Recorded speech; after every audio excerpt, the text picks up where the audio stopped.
And we are live 8.5 hours in, and we are going to Boone, North Carolina. We are going to home of Yosef. Is it Yosef? Is that how you say Yes, the man's name? sir. That's it, Yosef. Okay, going to the home of Yosef. He has not just been made popular because of a win over Michigan years ago, but there's been a wrestling program in Boone, North Carolina, going back to I don't know, back to the 40s at least. But we're talking wrestling with Jeremy Barnes. This is the first time we've had a chance to talk. You go by simply JB. Love the initials because hey, from one to another.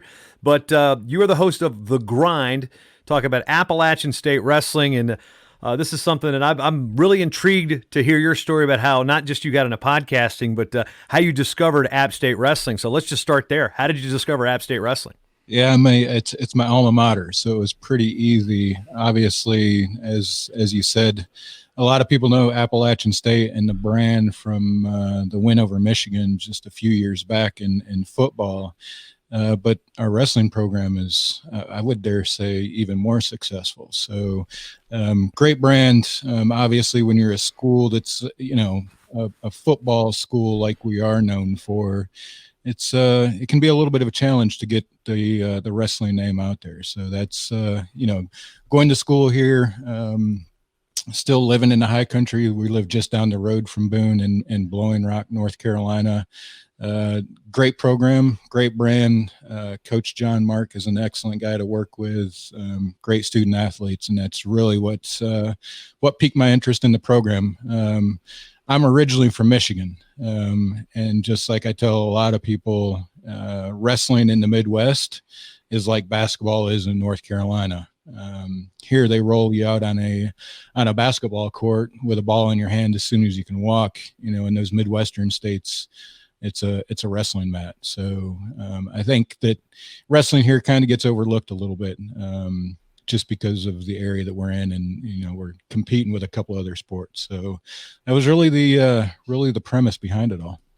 Yeah, looking at the shows, and you started just before we got shut down, so it's like, oh man. I mean, so the impetus behind starting a podcast about App State Wrestling. I mean, there's, we've got shows within ACC country. Got a couple. NC State's been on the network. You were chiming in about the schedule there earlier, which Brian answered that he doesn't even know the schedule yet. But we look at App State in such a great sports culture. And John Mark Bentley, you said he's done a great job. Not only does he do a great job at putting guys on the podium and bringing people into Boone. There's a couple kids from my high school that have wrestled there. In fact, Mason Facella's there right now. He's from my hometown by way of another town, but go back with his family a long time. But, what John Mark has done, and to basically solidify the program, because we lost some sports at App State earlier this year, and my alma mater lost wrestling, and when we see what he does and presents to the administration every year to say, here's what we bring to the program, it's more than just, okay, how much money do they bring in with ticket sales? It's much more than that,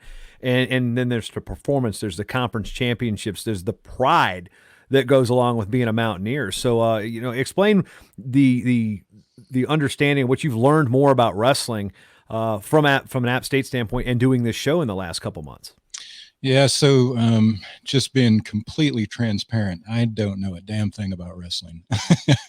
I wrestled my freshman year in high school. That's about all the experience I have in wrestling. It was one of those things, you had to do another sport when you weren't playing football, and that was the thing that I was doing at the time. Very challenging. Obviously, one of the most challenging years athletically of my high school career was wrestling and the football year. Started school here, and just like you said, and I'm a non-traditional student. I graduated grad school at App in 2016, so I'm a recent grad of it. Obviously knew the football success growing up in Michigan, and hearing and being a part of that victory. But really, getting involved in the program, just, I knew wrestling. You follow it a little bit on App State athletic channels. You hear about it. You see the wins. I mean, you see, schools that are coming to Boone that's not making the paper. Oklahoma's whoever it is that's coming to town. You hear about that. And obviously, as a guy that grew up in the Midwest and kind of understand that and know enough about wrestling to know what the good programs are and the ones that have, consistently performed very well, it really caught me off guard because I'm also a part, very involved in the Yosef Advisory Board, which is our booster program. So it really, for me, it piqued my curiosity as to why it wasn't happening. Why wasn't somebody being more vocal about such a tremendous asset and a resource that we had on our campus? And the thing that I like to tell everybody is Kid Brewer is our football stadium. If you think the energy in Kid Brewer on a Saturday for football is something, step foot in the varsity gym when NC State or Duke or UNC or any of those guys are in Boone, North Carolina wrestling. That place is packed and it is electric. And our team always brings it. I mean, there's a reason. There's a reason I was poking fun at the NC State guy because NC State's obviously a great program, but it is one of those situations where when we come to town or they come to town, there's always a possibility that App State can walk away with a win. Obviously, Duke, several years in a row now. UNC is always pretty close. But we're a small school. It's a very small program compared to most. We're not completely funded yet still. But John Mark has a way of recruiting, and we kind of coined the phrase homegrown. He can go into North Carolina and the rural parts of North Carolina and pick out some gems that just make a name for themselves. We just talked to one on Monday night, Austin Trotman, that is right down the road from us, an hour down the road. And that guy was in the tournament 3 times. So it's just, realizing how big wrestling is in the Midwest, and realizing the gem we have here. Why isn't somebody doing it? I've got a little podcasting background before we started this. I've done a little bit of a beer podcast before, still chugging away at that. But the pandemic, as you said, and as everybody's probably said here, it's kind of it brought and it's turned the grind what started out into a podcast. Still a podcast. I still produce a podcast, but it's turned it completely upside down. I mean, video, as you see now and as we're doing today, is pretty easy to put a highly produced video product on several social media outlets. And it doesn't take a genius to realize the growth that video gets right now, especially live stream video. So that is our format. We live stream most of our episodes. I'm trying to get to a point where we can do all of them live, even remotely, and then obviously rip the audio from there and put it onto the podcast platforms. But it's, the rich history, as you said, it started in the 40s. We're going to have a gentleman on, Wayne York, on next Monday's episode that wrestled here 49 through 51, I believe it was. And it's, we've got a tremendous program that I just feel needs to be brought to light. I mean, it's not, we're a small school and we're not a basketball team in North Carolina that's making waves, but you got to start somewhere. We're not bringing down monster numbers right now, but if somebody doesn't start, you'll never get to the point where you've got a good following that can stay informed. Yeah, we were talking about numbers with the fantasy wrestling guys, and one thing about podcasting, you jump into it. Dave Jackson, who is with the School of Podcasting, a show I listen to every single Saturday morning. I've listened to it in Uzbekistan. I've listened to it in Denmark. I've been listening to it since I've been podcasting, since 2008. Actually, he started a little later, but I've been listening to it in all over the places. And, again, you're not going to think about if you've got 200 listeners, or if you have 50 listeners, put those 50 people in a room. That's a big room. If there's 200 people in a room, that's a big room. That's a small church. That's a decent sized church. I mean, so you look at, don't get hung up on the listenership for those who might be watching right now and be like, okay, well, I've been podcasting since 2008. I've had short time since 2013. I've had some dud episodes that I thought were great. I was like, oh man, I didn't get this much. And I've had some that have shot through the roof. And I'm like, wow, that one really resonated. what you've piqued my interest at is right now. You said you've got a beer podcast, and you said, "Do you mind if I have a beverage on the show?" And I listen to several beer podcasts, and this is one thing where there's the crossover. Wrestling and beer drinkers tend to cross over, like Yes, Busch sir. Light being the official beer of Iowa, but Untapped, of course, the app a lot of people know of the craft beer. They've all got their guys based out of North Carolina. So I'm curious. One, what's your beer show? Because I'm going to listen to that. I'm going to sign up for that bad boy right now. What is it? So we've got so this has been, I'll give you just a little bit of backstory, right? I'm all for backstory. Yeah. By the way, I've got a Bent Paddle IPA here, and I'm not really an IPA guy, but Bent Paddle does a good one. Yeah, I've got a Boonshine coffee porter. They're Hatchet Coffee Porter, local roastery, local beer company here in town. Ooh, that's a good one. Tremendous. So I've spent a little time in the beer industry prior to what I do now. So we started a podcast when I was working at the brewery called Hops News, and this was 2016. The premise behind Hops News was to showcase breweries that were doing amazing things in local communities, like most are today, right? I mean, that's not uncommon. You know, most of these small breweries are doing great things in their local communities with nonprofits. I just decided, hey man, this was my foot in the door into podcasting. You know, it'd be kind of cool to start a podcast just to talk to the brewers and talk to the nonprofits. And that's what started me into podcasting. I think we did 5 episodes in the beginning. Life changes hit everybody. That was my first go at podcasting. I had 3 other people that were involved. And if anybody's listening to start a podcast, do it and do it alone. Do not get co-host, you know, your brother, your sister, your cousin, or your friend, or your neighbor. Do it alone because it really became a chore to try to get people together. There was 3 of us that were involved in it, and it was a struggle. Kind of died off. I kept everything going, kept the platforms up 4 years, which is obviously like burning money if anybody knows anything about Libsyn. But it was, you know, it's a cool brand. It had a great story with what we were doing with it. And I mean, there's worse things to do than get in front of a mic and talk about beer and people that are doing amazing things through liquid. Oh yeah, because you know, with one of the crossover shows that I had prior to we were going to have the Nationals here in Minneapolis, and I was looking forward to that. So I had 2 crossover episodes I was going to work on. One was the food side of things, where it's Stephanie Hansen, who does a podcast and a radio show on My Talk 107.1 here. And she's a foodie, and she was a great guest. She did her podcast, Makers of Minnesota, Stephanie's Dish, and it was really good to have that food thing.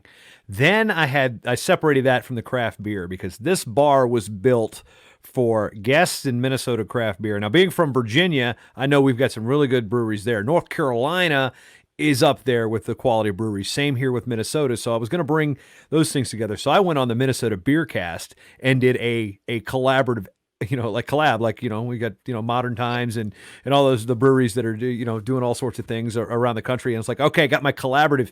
And then as soon as I released it, a day and a half later, we canceled the sport. So I'm still waiting for that wrestling craft beer podcast to resonate. So, it could be something there. Although things that you got down there in Boone, I can't get up here, and vice versa. Although, like I said, I'm opening a bottle of Pliny for the first time later tonight for the recovery time session. But getting back to App State and wrestling and the culture there, because before John Mark Bentley, Paul Mance was there forever, and there was some modest success.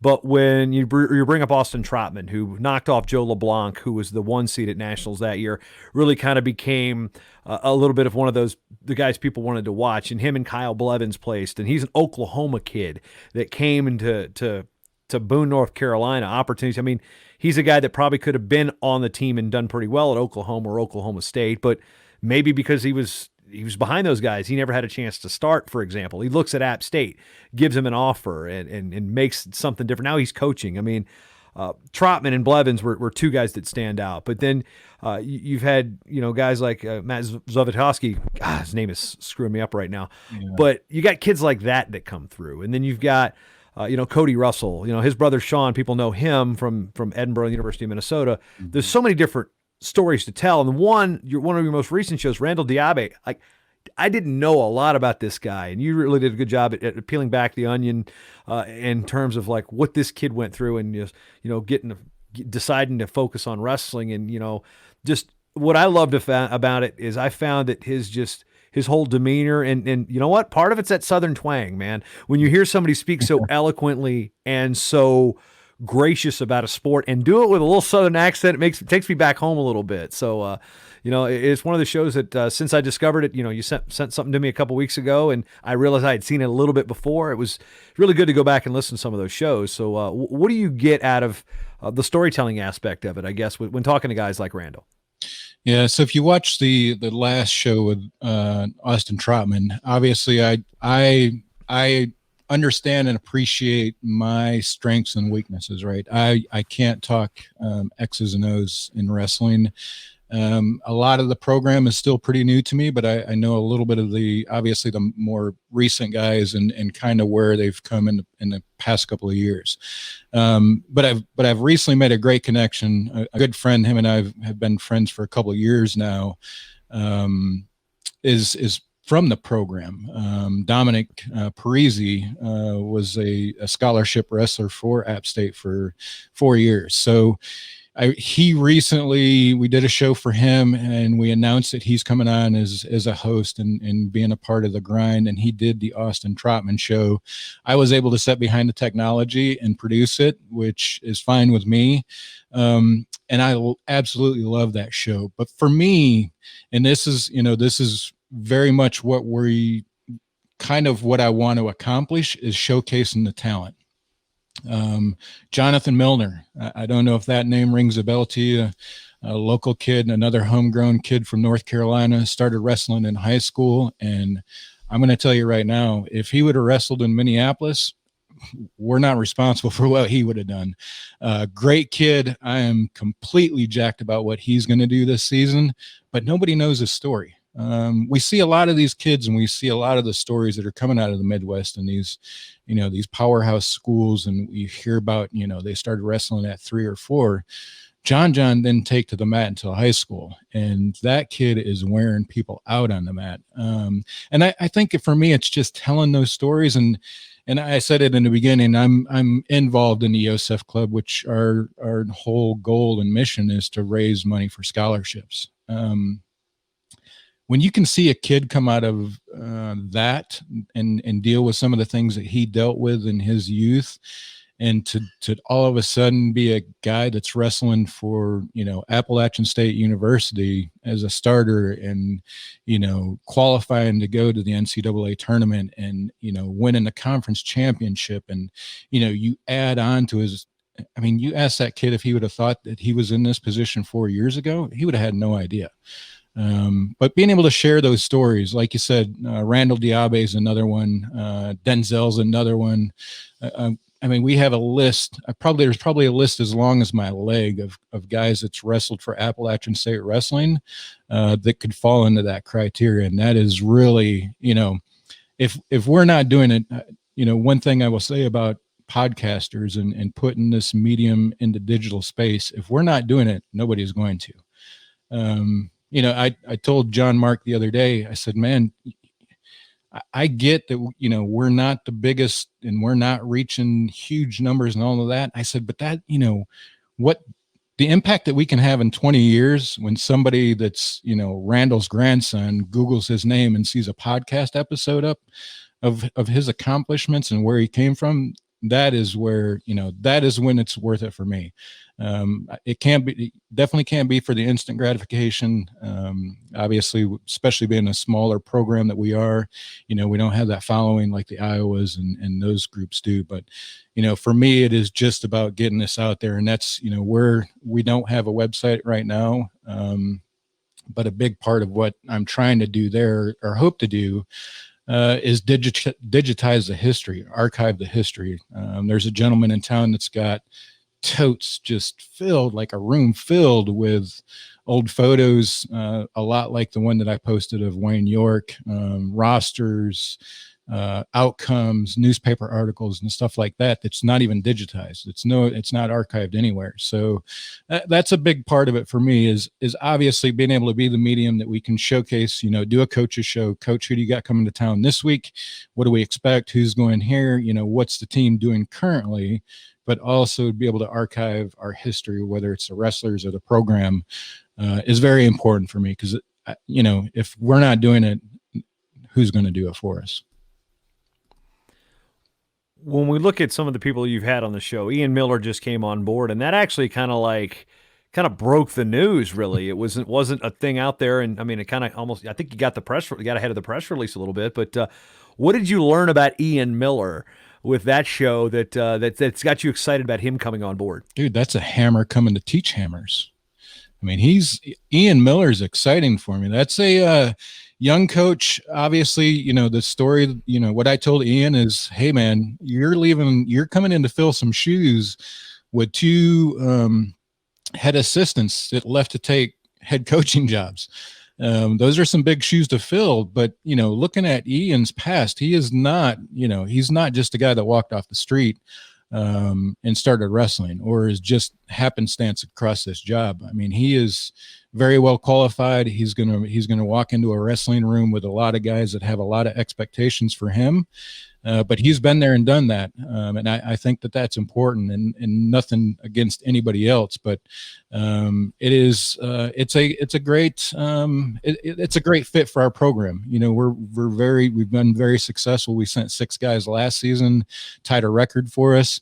Having a coach that's kind of been there and done that, I think is pretty important.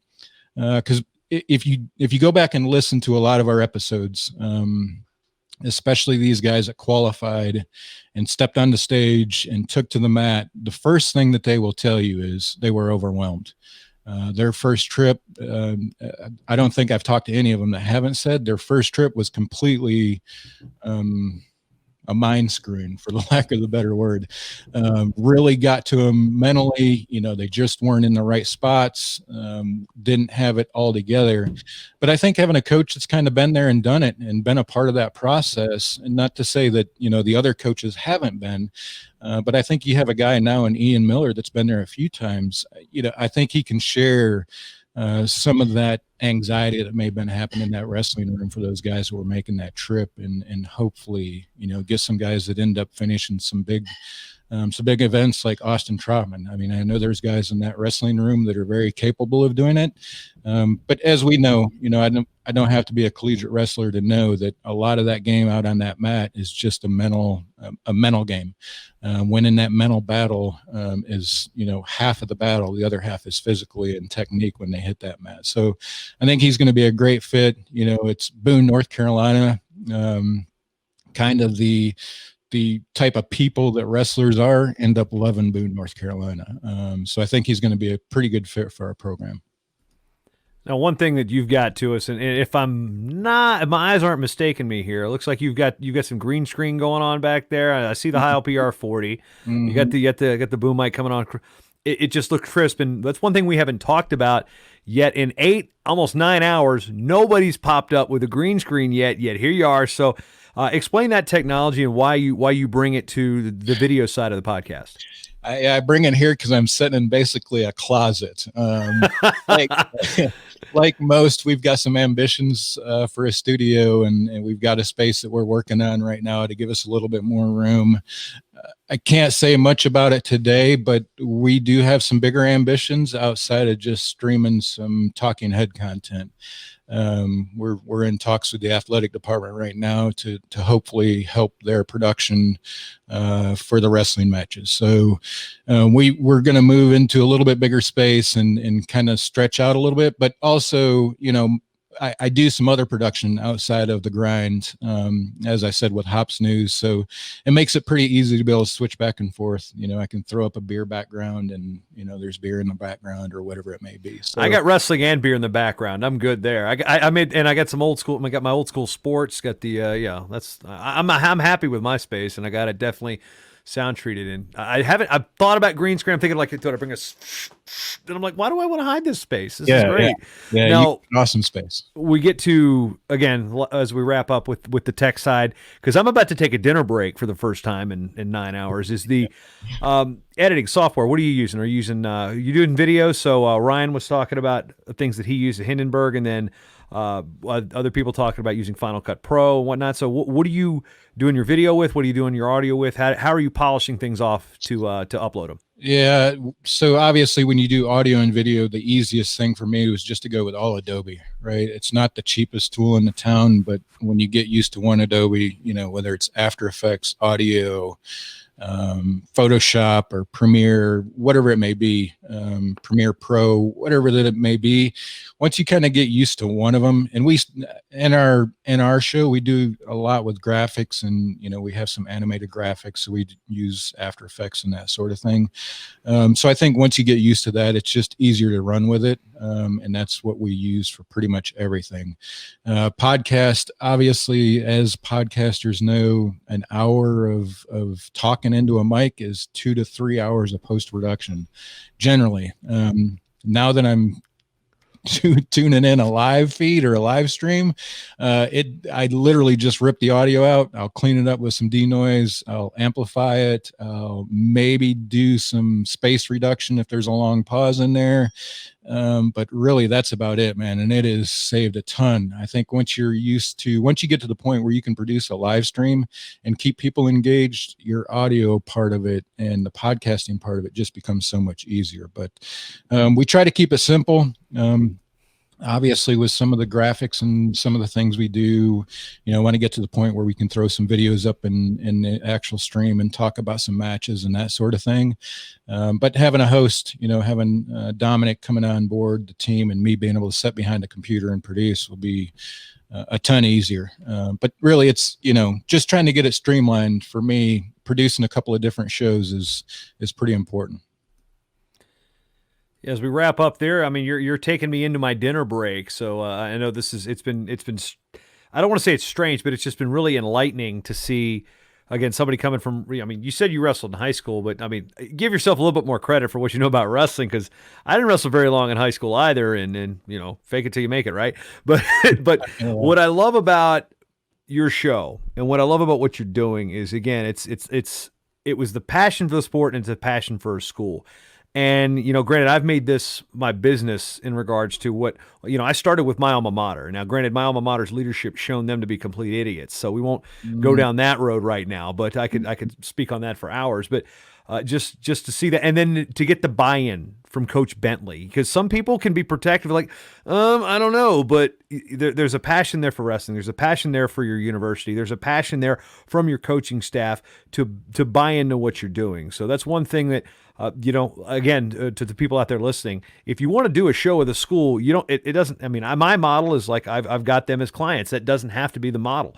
You can do things in various different ways. And, some people get, have it paid forward, whether it's financially, whether it's with, some goodie bags, whether it's with just simple appreciation, a mat side seat, something like that. So I really like what you're doing. I'm going to definitely be listening to more of the grind coming forward. And again, I had to figure out who JB was. The only thing I would say is, like, maybe tell people who you are on your show. That's the only thing I think I had to sit there and scratch my head on. I was like, okay, JB. We got a lot of them in wrestling, and like there's Jenna Burkett, Jordan Burroughs, myself. I mean, rather than have a number, just that's just the only thing I've got for you. Yeah, everything else has been great. Yeah. I don't do a lot of, I guess, chatting it up before the episodes or anything like that. We're pretty tight line, but definitely that is in the works. And Jason, man, I appreciate your time. And if you ever want to do a wrestling beer crossover, definitely let me know. We'd definitely love to have you on Hops News. And I am totally in for that. We would love to do that. We feature all kinds of people on there, and I think it would be a great match. We can exchange some beer, so we're not a brewery. I'm good with that too, because it's funny. A buddy of mine with the NAIA, his name shall remain nameless, but we're probably going to set up I don't want to say call it a bottle share, but there will probably be 4 packs being somehow delivered. I'm not going to say how across the country. And, because Minnesota, we've got, people talk about Surly, but we've got so many breweries here. And I'm actually running out. Usually I make one run a month, and the Total Wine gift card got re-upped. So once we get done with International Podcast Day, my happy hour with Tony Rotundo later. So we're going to dinner. We're going to come back from 7 to whenever. Let me just give you a rundown of who's coming up after the break. Take an hour break. Cody Goodwin from In the Room in the Des Moines Register. Al Venz and Josh Raymond from the Al and Josh Show here in Minnesota. Kevin Claunch is finally going to jump in for Blood Round. Austin Early is going to join him there with Changing Levels. Alexis Porter and Arian Carpio from Women Wrestle 2. Morgan O'Brien from Diplo Sport. Andrew Spey from Space Stupid Podcast and Flow Wrestling. And Ben Askren also going to be helping us close out with his work on Flow Wrestling Radio Live and On Deck with the Rudist. Before we get to recovery time, where Tony and I are going to be having beverages. We're going to open up the room. I can have about 10 people in here talking wrestling, talking some beverages. So if you're still up around that time, that's 10:30 Central, we'll be here enjoying some libations. But JB, really nice meeting you, sir, and keep up that grind, man. Yeah, man, I appreciate you. Thank you.